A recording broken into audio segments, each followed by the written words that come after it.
ಮನೆ ಸಿಗುತ್ತೆ ಅಂತ ಕಾಯ್ತಿದ್ದವರಿಗೆ ಬಿಗ್ ಶಾಕ್ ಎದುರಾಗುವ ಸಾಧ್ಯತೆ ಇದೆ. ಬೆಂಗಳೂರಿನ ಕೋಗಿಲು ಲೇಔಟ್ನ ನಿರಾಶ್ರಿತರು ಮನೆಗಾಗಿ ಕಾಯುತ್ತಿದ್ದರೂ ಶೀಘ್ರವೇ ಮನೆ ಸಿಗುವ ಸಾಧ್ಯತೆ ಕಡಿಮೆ ಇದೆ. ರಾಜೀವ್ ಗಾಂಧಿ ವಸತಿ ಯೋಜನೆಯಡಿ ಮನೆ ಪಡೆಯುವ ಆಶಯ ಹೊತ್ತಿದ್ದ ಸುಮಾರು 245 ಮಂದಿ ನಿರಾಶ್ರಿತರಿಗೆ ಇದೀಗ ದೊಡ್ಡ ಆಘಾತವಾಗಿದೆ. ಮೊದಲ ಹಂತದಲ್ಲಿ 26 ಅರ್ಜಿಗಳ ಲೀಸ್ಟ್ ರೆಡಿಯಾಗಿದ್ರೂ ಫೈನಲ್ ಆಗಿಲ್ಲ. ಇಲ್ಲಿ ಯಾರಿಗೂ ಮನೆ ಕೊಡೋಕೆ ಆಗಲ್ಲ ಅಂತ ಮುಖ್ಯಮಂತ್ರಿ ಸಿದ್ದರಾಮಯ್ಯ ಅವರಿಗೆ ಅಧಿಕಾರಿಗಳು ಮನವರಿಕೆ ಮಾಡಿದ್ದಾರೆ ಎಂದು ತಿಳಿದು ಬಂದಿದೆ. ಕಾನೂನು ತೊಡಕುಗಳು ಮತ್ತು ನಿಯಮಗಳು ಇದಕ್ಕೆ ಕಾರಣವಾಗಿವೆ. ಜಿಲ್ಲಾಡಳಿತದಿಂದ ರಾಜೀವ್ ಗಾಂಧಿ ವಸತಿ ಯೋಜನೆಗೆ 26 ಫಲಾನುಭವಿಗಳ ಲಿಸ್ಟ್ ಕಳಿಸಲಾಗಿತ್ತು.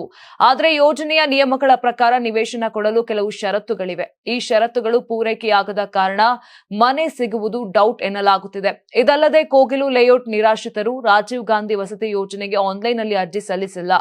ಯೋಜನೆಯ ನಿಯಮದ ಪ್ರಕಾರ ಆನ್ಲೈನ್ ಅರ್ಜಿ ಸಲ್ಲಿಸಬೇಕು ಮತ್ತು 50,000 ಮುಂಗಡ ಹಣ ಕಟ್ಟಬೇಕು. ಆದರೆ ಇದುವರೆಗೂ ಯಾರೊಬ್ಬರು ಆನ್ಲೈನ್ ಅರ್ಜಿ ಹಾಕಿಲ್ಲ ಎಂದು ತಿಳಿದು ಬಂದಿದೆ. ಹೀಗಾಗಿ ಮೊದಲನೆಯದು 5 ವರ್ಷಗಳ ಕಡ್ಡಾಯ ರೆಸಿಡೆನ್ಸಿಯಲ್ ಸರ್ಟಿಫಿಕೇಟ್ ಬೇಕು. ಆದರೆ 26 ಜನರ ಪೈಕಿ 24 ಮಂದಿ ಈ ಸರ್ಟಿಫಿಕೇಟ್ ನಮೂದಿಸಿಲ್ಲ.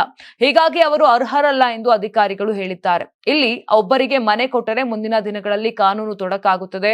ಇಡೀ ರಾಜ್ಯದಲ್ಲಿ ಇದೇ ರೀತಿ ಕೇಳುತ್ತಾರೆ ಎಂದು ಅಧಿಕಾರಿಗಳು ಸಿಎಂಗೆ ಮನವರಿಕೆ ಮಾಡಿದ್ದಾರೆ. ಹೀಗಾಗಿ ಮನೆ ಕೊಡುವುದಕ್ಕೆ ಬ್ರೇಕ್ ಹಾಕಲಾಗಿದೆ. ಯಾರಾಗ್ತಾರೆ ಎಂಎಲ್ಎ ಅಭ್ಯರ್ಥಿ 2028 ಶೀಘ್ರದಲ್ಲೇ ಪ್ರತಿದಿನ ಒಂದೊಂದು ಕ್ಷೇತ್ರದ ಟಿಕೆಟ್ ಆಕಾಂಕ್ಷಿಗಳ ಸಂಪೂರ್ಣ ಮಾಹಿತಿ ಪೊಲಿಟಿಕಲ್ ಜರ್ನಲಿಸ್ಟ್ ಕೆಎಂ ಶಿವಕುಮಾರ್ ಅವರಿಂದ ಕರ್ನಾಟಕದ ನಂಬರ್ 1 ಡಿಜಿಟಲ್ ಮೀಡಿಯಾ ನಿಮ್ಮ ನೆಚ್ಚಿನ ಕರ್ನಾಟಕ ಟಿವಿಯಲ್ಲಿ ಮಾತ್ರ. ನೀವು ಸಣ್ಣ ಆಗ್ಬೇಕಲ್ವಾ? ಅದು ಒಂದು ಉತ್ತಮ ಆಹಾರದಿಂದ ಸಣ್ಣ ಆಗ್ಬೇಕಲ್ವಾ? ಪ್ರತಿದಿನ ನಮ್ಮ ಜೀನಿ ಸ್ಲಿಮ್ ನ ಯೂಸ್ ಮಾಡಿ ಯಾವುದೇ ಸೈಡ್ ಎಫೆಕ್ಟ್ ಇಲ್ದಂಗೆ ನೀವು ಸಣ್ಣ ಆಗ್ತೀರಾ.